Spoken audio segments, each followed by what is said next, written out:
नमस्कार मित्रों, मैं फूलचंद जजड़िया अपने YouTube चैनल कानूनी नज़रिया पर आपका हार्दिक स्वागत करता हूं। आज हम कानूनी विषय पर चर्चा के क्रम में ये देखेंगे कि क्या किसी सार्वजनिक रोजगार के मामले में वैवाहिक स्थिति के आधार पर भेदभाव किया जा सकता है। तो ये एक मामला राजस्थान के जोधपुर ज़िले का है, जहाँ पर आंगनबाड़ी कार्यकर्ता के रूप में कुछ भर्तियाँ करनी थी, कुछ नियुक्तियाँ देनी थी। तो उसके लिए आवेदन पत्र आमंत्रित किए गए और वो आवेदन पत्र दिनांक 28/6/2019 को विज्ञापन जारी करके आमंत्रित किए गए थे। तो इसमें याचिकाकर्ता एक अविवाहित महिला ने, जो बीए पास थी, कंप्यूटर का उसके पास सर्टिफिकेट भी था, उसने आवेदन करना चाहा और उसने कहा कि मुझे इसमें आवेदन करना है, मैं इस नौकरी को प्राप्त करने की इच्छुक हूँ। तो उसे यह है मौखिक तौर पर इनकार करते हुए कहा गया कि चूंकि आप अविवाहित हैं इसलिए आप आवेदन नहीं कर सकती।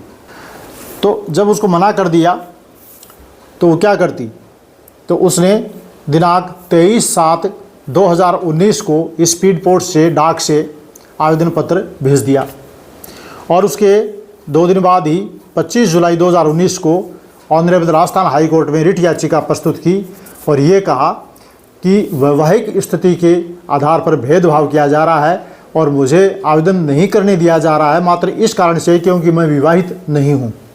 तो विवाहित न होने के कारण से जो मना किया है वो भेदभाव है और मेरे फंडामेंटल राइट्स हैं, मेरे मौलिक अधिकार हैं, उनका उल्लंघन है। तो ये रिट याचिका दायर की गई। विपक्ष की ओर से ये कहा गया कि ये योग्य नहीं है और वास्तव में ये इस तरह से ये शादी वाला और ये इस तरह की बातें उसमें बेतुका जवाब दिया गया। तो ऑनरेबल हाई कोर्ट ने इस पर यह कहा कि भाई वैवाहिक स्थिति के आधार पर आप भेदभाव नहीं कर सकते। शादीशुदा हो जाएगी, फिर यहाँ से चली जाएगी, दूसरे घर में चली जाएगी, ये कोई कारण नहीं है मना करने का। इस कारण के आधार पर आप मना नहीं कर सकते, इसका फंडामेंटल राइट है। ये तो भेदभाव कर दिया आपने। भेदभाव कैसे कर सकते हैं? विवाहित है, अविवाहित है, उसमें उसका अधिकार थोड़ी खत्म हो गया अविवाहित होने के कारण।